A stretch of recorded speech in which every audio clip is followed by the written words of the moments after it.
Hi, everyone, and welcome back to Calm Convos with Jules Page. I am your host, Jules Page, and today we were supposed to talk about positive parenting, what it is, what is not, but today is turning into more of a check-in.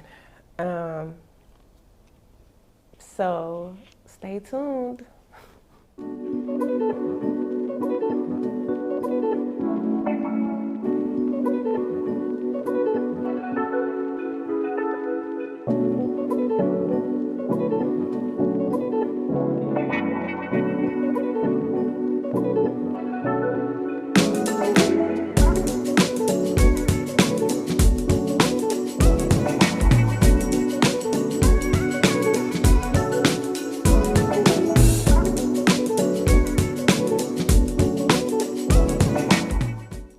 Hey, Camm. Hello. How you feeling? I'm okay. There's a lot that I could get into, but I don't know. This is a safe space, Mm-hmm. and we got tissues today. Oh yeah. Because we gonna need them. Yes. I mean, I've been feeling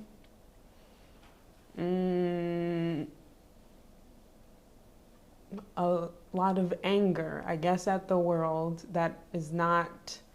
I need a space and community to get it out. I haven't been back to therapy in a while because of finances and the way that the world is right now. Everything costs too much, so you can't always pay for therapy immediately. I have it next week, but that's an aside. Yeah, I'm just upset with the way the world is, mainly America, and how come we can't be so community oriented, and why we're so individualistic, and how that affects you on the daily. I'm sure you understand that.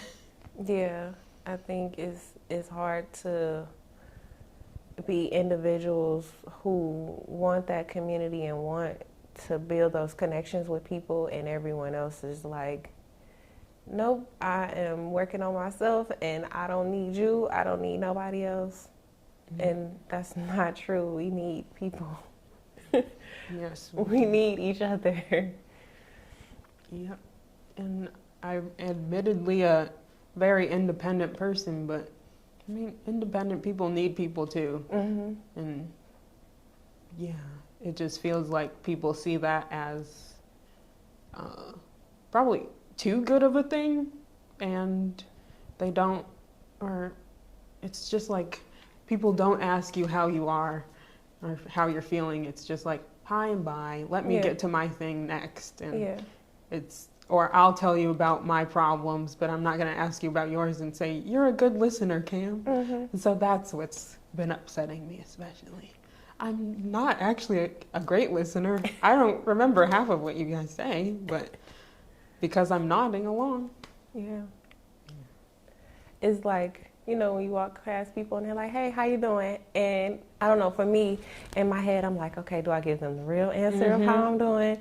Or the short, sweet, polite, oh, I'm good. How are you? Like, no, actually, I'm sad and I am overwhelmed and I'm stressed out and I want to cry. Do you want to listen to it? And most of the times, if you do that, people are like, okay. Or they give you oh, that's good, call me later. Like, you know. Yeah. That's a lot.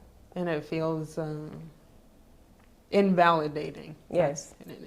Because hopefully you're asking that out of the sincerity instead of it's become a polite phrase. It's more routine.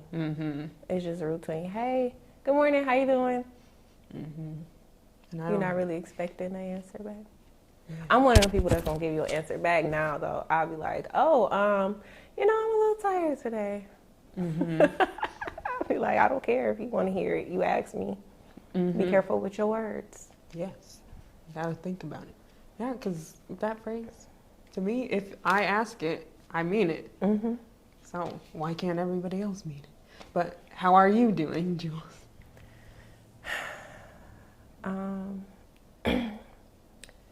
I'm feeling full of emotion today. What kind of emotions? All of the things. I go and I'm very big on like mental health, like you mentioned. I go to my therapist. I pay attention to what I put into my body, whether it's, TV, food. So I'm not perfect, but I try to maintain like a healthy balance of like nonsense and positivity. And so I had started doing yoni steams, and just the whole environment and the process of it is like a spiritual aspect. So I go to the Beautiful Cycle. It's downtown in the old arcade. It's like on Prospect. It's like when you walk in, it's just dim lighting, peaceful music. It smells amazing. It just really involves all of the senses. And then we go through, checking in, basically like, okay, what is it that you want to release? What thoughts, what habits, whatever. And then it's like, and what do you want to accept more of? What do you need? And that is like an emotional experience for me, because it really like causes me to stop and think about what it is and be honest with myself about what I'm doing that's not working. And then to have someone sit there and it's not judgmental, it's more of like, this is a safe space. I'm here to help you and guide you through it. If you need a ear, if I told her yesterday, I was like, I feel like I'm in therapy again. What is going on? But I mean, in a sense, that's what it is, because it's her thing is to focus on your spiritual well-being. But we do the check-in, and then we do some grounding, which is very important. If y'all don't know what grounding is, Yes, it's basically explain. Go outside and touch grass.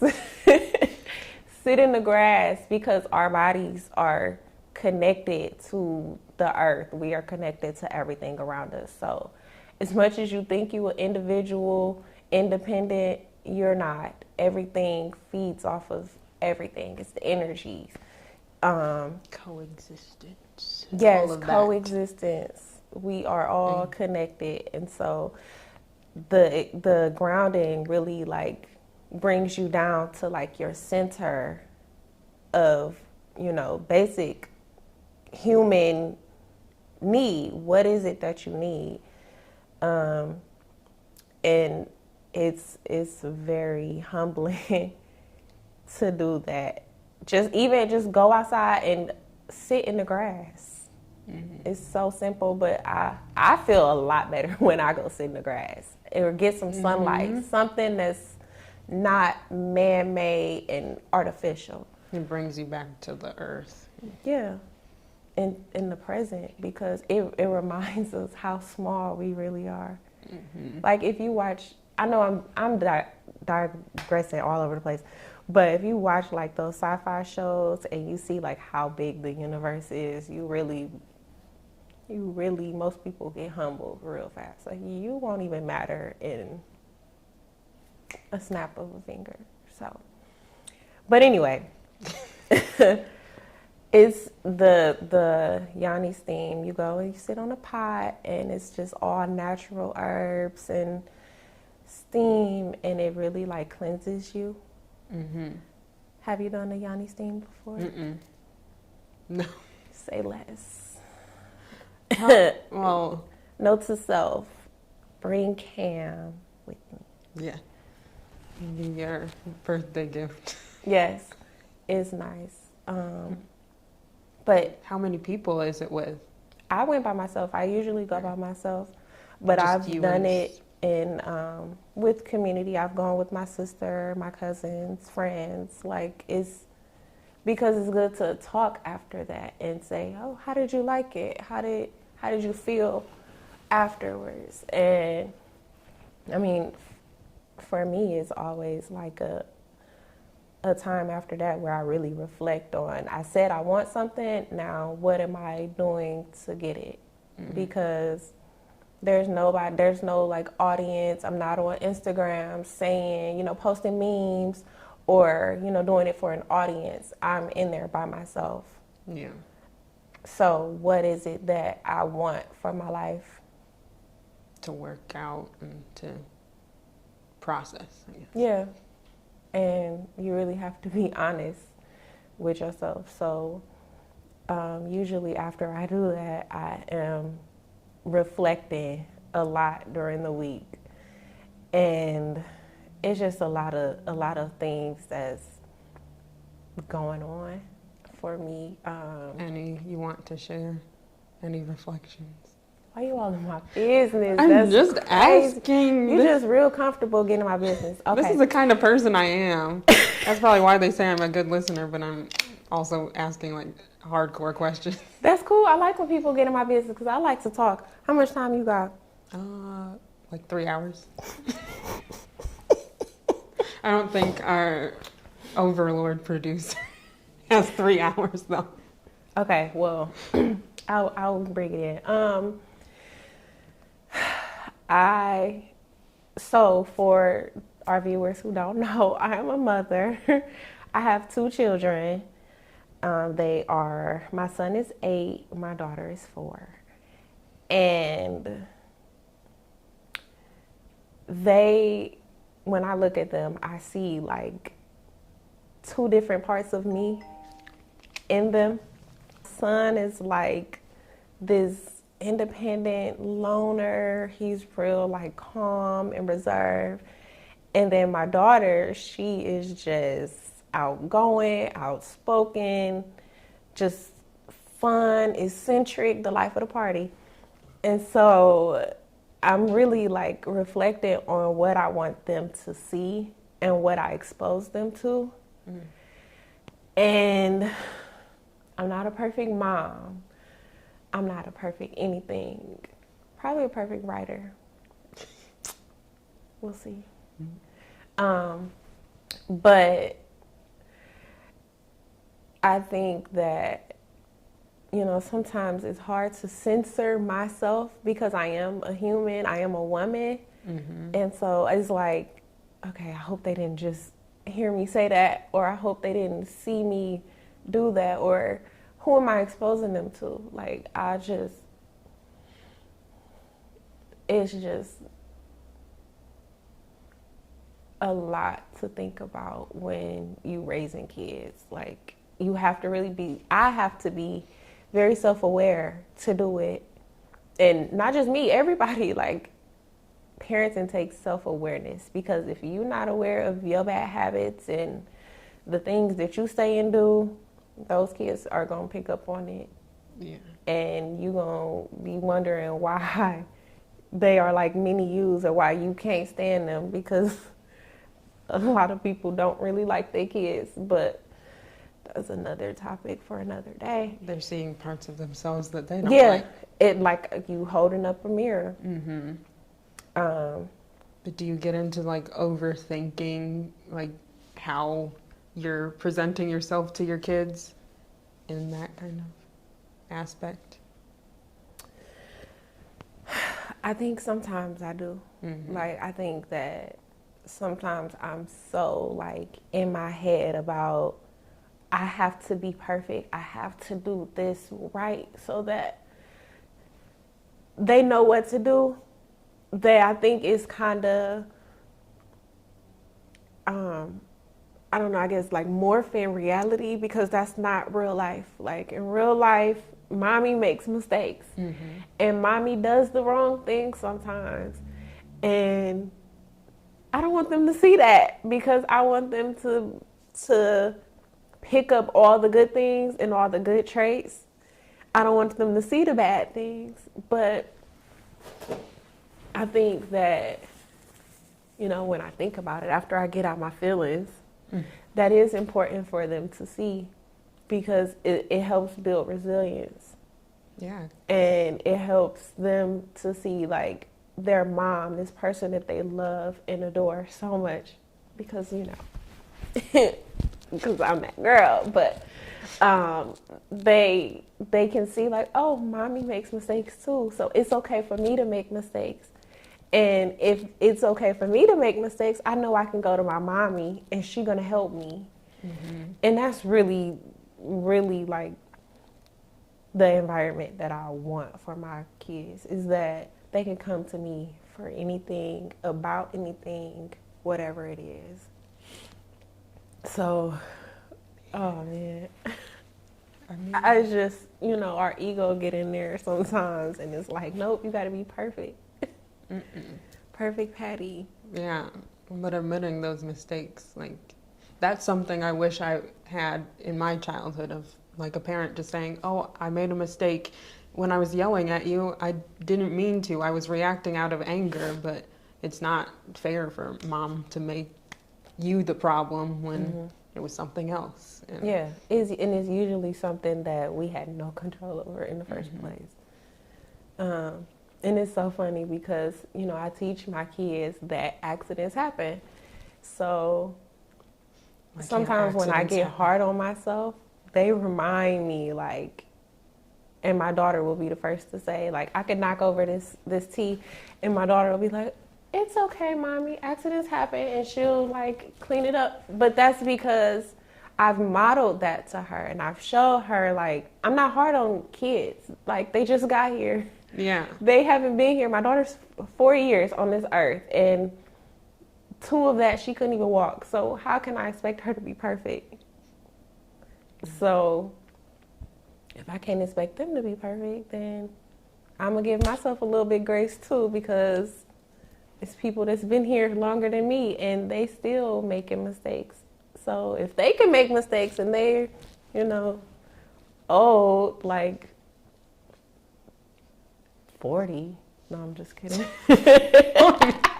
You can't say it. 37 or something like that. No. But seriously, like, if people that I look up to and I admire can make mistakes and I still love them for who they are, then I should give myself that same grace. Yeah. Yes, because we're all human beings. Except Lil Wayne. Lil Wayne is an alien. Oh, I didn't know He a that. Martian. That's what he said. He a Martian.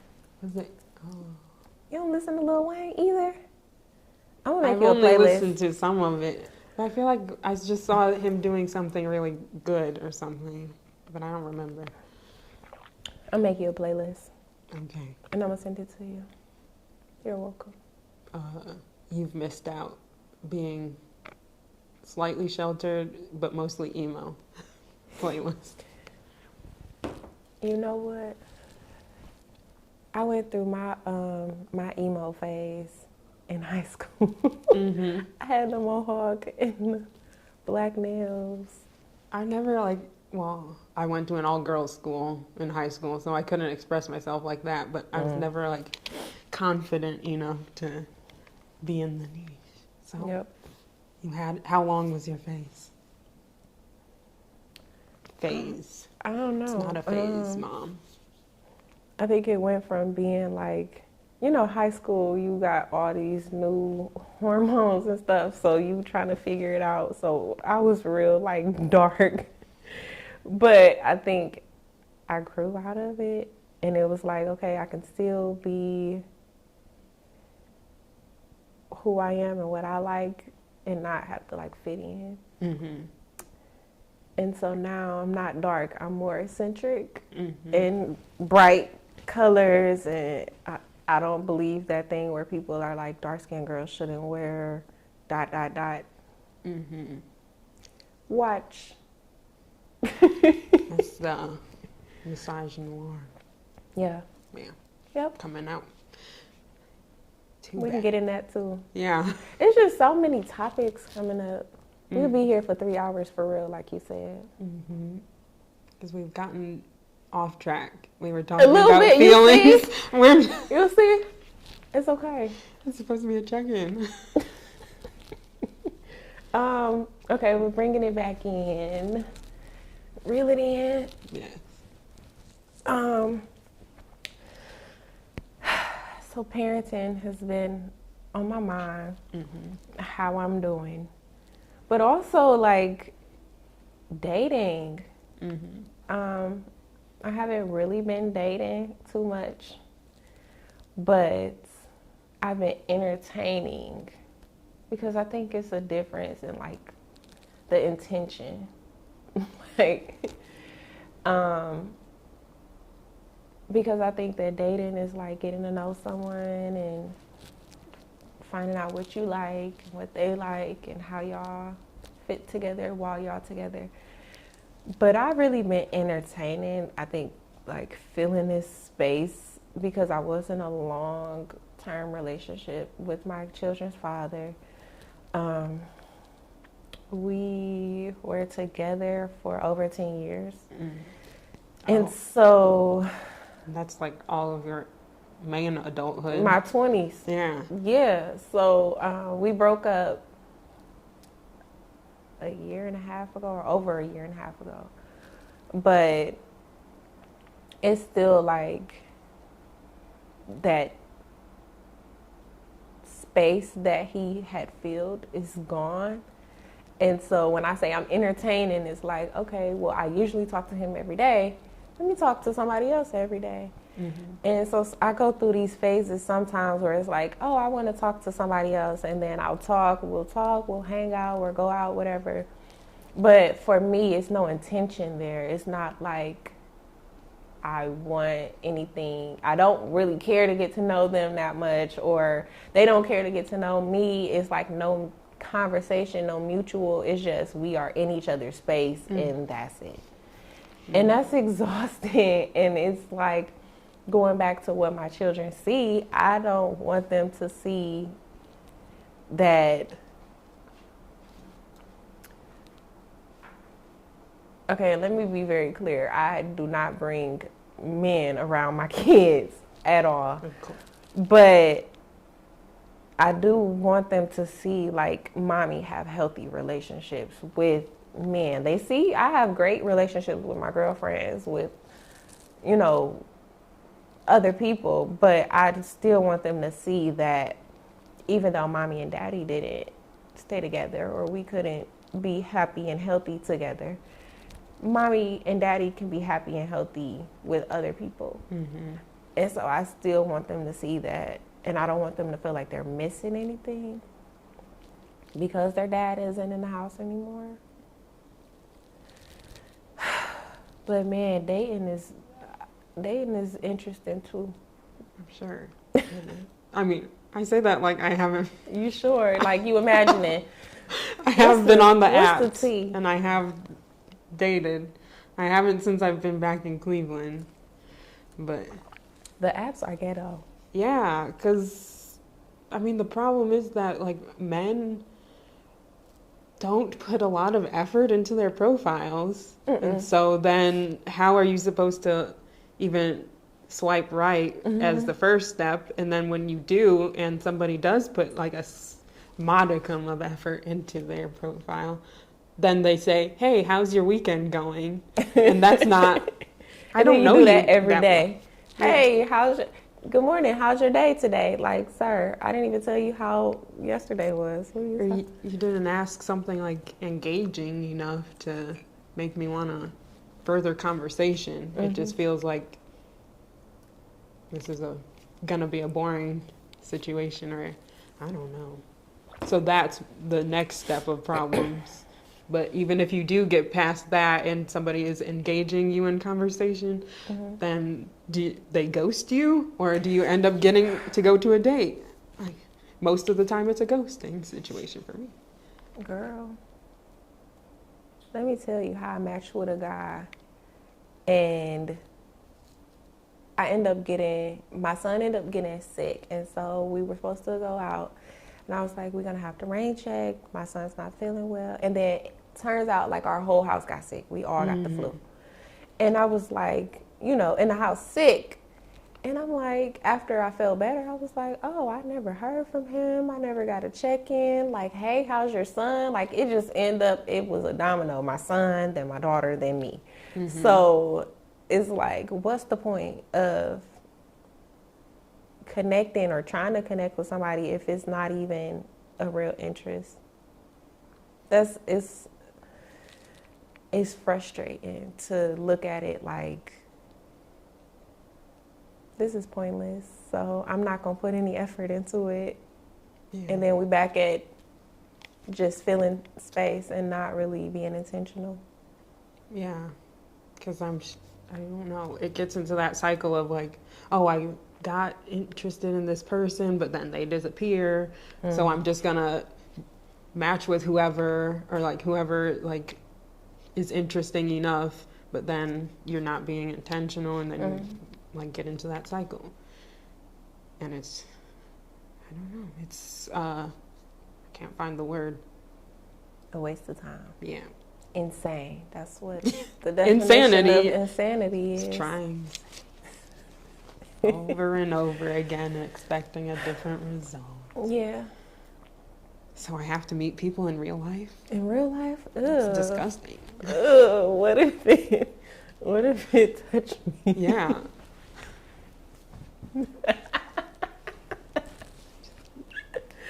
What if it breathed too loud? Or what if they eat with their mouth open? Ooh. What if they, you know what my biggest thing is? What if they don't wash their hands before they eat? That's a deal breaker for me. That's a red flag. Oh. That's like, a big thing, especially like if we're out and we touching doors, we hanging out, and then the food come and you just like dig in. Stop playing with me. I tried to, so I'm not gonna say I'm 100% like that.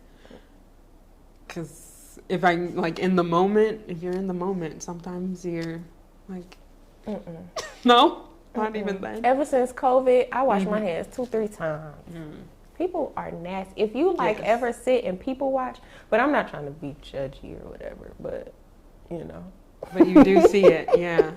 I had an argument with my kids at school, and he was like, you don't need to wash your hands. So if that's the kid talking, I'm sure adults are like, you don't need to wash your hands after you go to the restroom, especially men sometimes. Men are nasty.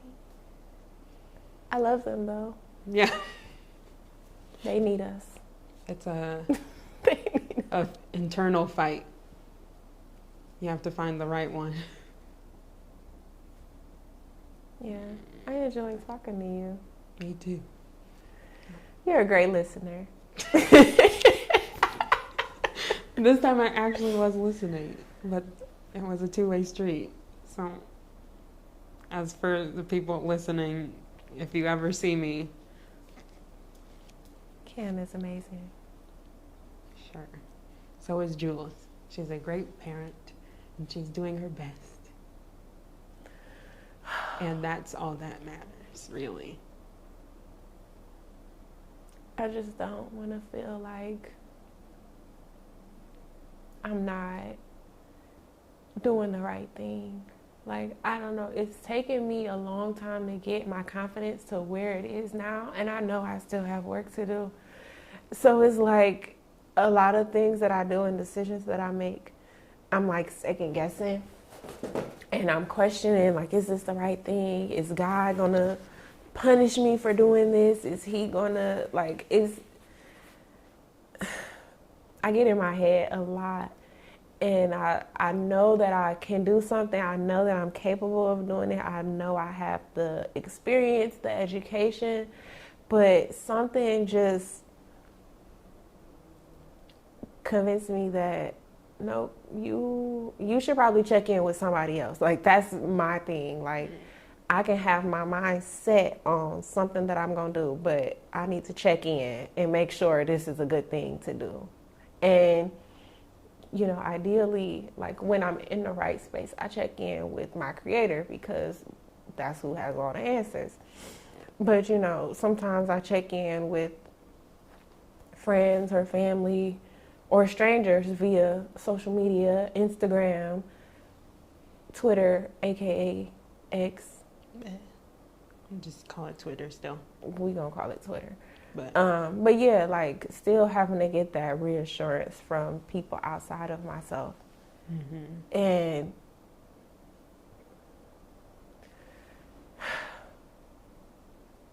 I know, like, in theory, I know that I don't need anyone to tell me how to live my life. But this world has a way of creating this standard that we have to do things a certain way, otherwise it's not good enough. Mm-hmm. And so I'm just trying to get out of my head, but stay out of my mind, but in my mind. Right, like but out still at having the same time. intentionality, but without beating yourself up about every little thing. Yeah, because I beat myself up more than I am, like, literally my worst critic, and I need to give myself grace. I give everybody else some grace, Mm-hmm. but like you said, I beat myself up, and then I talk myself out of whatever it is I was gonna do. So that's why I'm like so proud of myself for continuing to do this podcast, because one, I don't want to be on camera for real, and two, it's just like all these doubts about who's going to see it. Will anybody receive what I'm saying? Will anybody relate? And now I'm like, I went through this thing of I don't even want to do it. I'm gonna back out. And I mean, we're here now, Mm-hmm. and I'm proud of myself Me too. for that. It's still like in my head, like, am I good enough? Is this good enough? This meaning whatever I do. Yes, you are.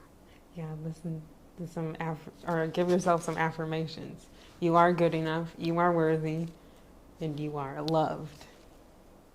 And You you're a is good, kind. You is smart. You is important. You is important. Because no, for real. Mm-hmm. Like, it's a joke, but it's for real. Yeah, and it sounds fake. Of course, it's the fake it till you make it kind of thing with the affirmations and remembering that stuff about yourself, but it'll take time, and you will be confident in who you are. I was going to say that plenty of people don't know what they're doing. They just look like they do. Mm-hmm. We got to keep remembering that. I have to keep remembering that as you're rocking the boat of your life and destroying this, the path that everybody else seems like they have it laid out for you, or you have laid out because of society's standards. You got to build your own, Jules. Walk my own path. Mm-hmm. And stay I dance to confident. the beat of my own drum. You seen Vivo? No. I've known that. I love that movie. It's so cute. Okay, I'm sorry. I feel like I'm I come off as very sheltered with every reference you make, other than It's the okay. like, you was kind, you was smart. It's okay. That's fine. The Help is a good movie. Wasn't that The Help? Yes, it was. Was it a good movie? I'm that as a film person. You can't eat pie the same ever again. Definitely not if I've gotten it from somebody who's helping me. But I'm never treating anybody that badly. Camm, thank you for being genuine in our conversation and actively listening, but also sharing how you feel. I think that I can relate to you in so many ways. Like, even when I talk to you off camera, I can relate to you in so many ways.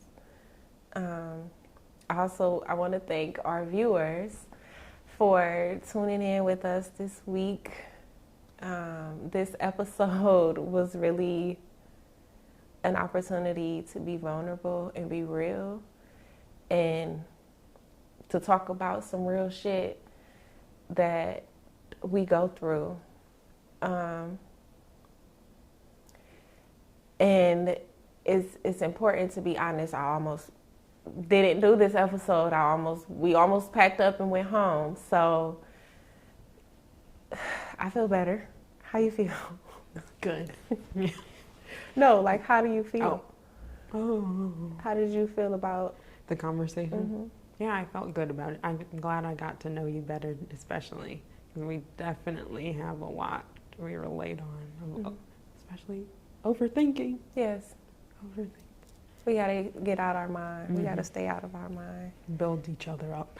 Yes. In that community. You see it come back around. Yeah.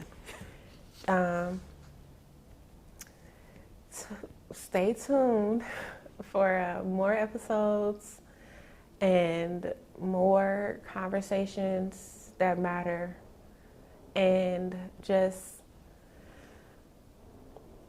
being in a space that we can be honest and be present in what's going on in our lives, in the world. And you can always follow me at cupofjewels_ on Instagram, or Calm Convos Podcast and Launcharts Media, all on Instagram. And we'll see you next time.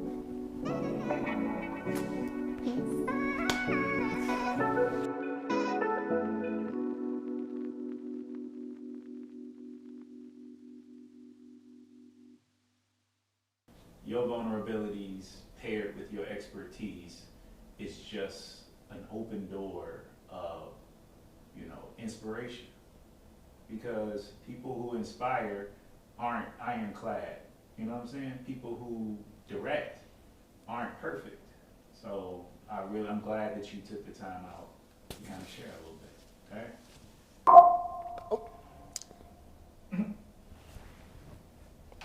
We're going to beat that out. Okay. Because I was going to ask, can you explain that what was a like, boop, get into it. It was perfect for me, It so I can was. ask this question. Excuse me. Is that my Oscar speech? What's when they play the music, the wrap up? Don't be playing Time to wrap wrap up up. music. Okay, but We're both very popular today. That's why. um, He's going to stop recording. don't kick us out. We need the lights on in here. I'm 36 to 29. Got me a cameo. Ageism around